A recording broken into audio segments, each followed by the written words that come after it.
সরকার আইন করেছেন মাদক নিয়ন্ত্রণ করার জন্য, কিন্তু আমরা চাচ্ছি মাদকটা নির্মূল হয়ে যাক বাংলাদেশ থেকে, এবং গডফাদার যারা মাদকের যারা গডফাদার তাদেরকে ধরাছোঁয়ার বাইরে রাখা হয়েছে।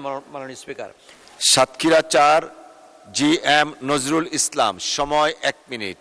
ধন্যবাদ। মাননীয় স্পিকার, আপনাকে অসংখ্য ধন্যবাদ। আমি মাননীয় স্বরাষ্ট্রমন্ত্রী মহোদয়কে ধন্যবাদ দিচ্ছি।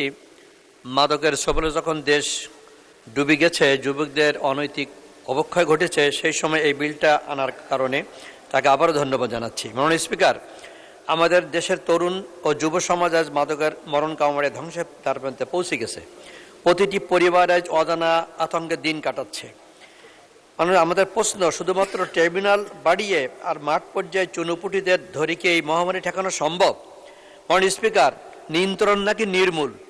সরকার আইন করেছেন মাদক নিয়ন্ত্রণ করার জন্য, কিন্তু আমরা চাচ্ছি মাদকটা নির্মূল হয়ে যাক বাংলাদেশ থেকে। তাহলে আমাদের যুব সমাজ তারা পরিত্রাণ পাবে এবং তাদের একটা ভালো দিকে তারা চলে যেতে পারবে। এবং গডফাদার যারা মাদকের যারা গডফাদার তাদেরকে ধরাছোঁয়ার বাইরে রাখা হয়েছে। মাননীয় স্পিকার, আমরা দাবি করছি যারা ভুক্তভোগী, যারা খুচরা বিক্রি করে এবং যারা গডফাদার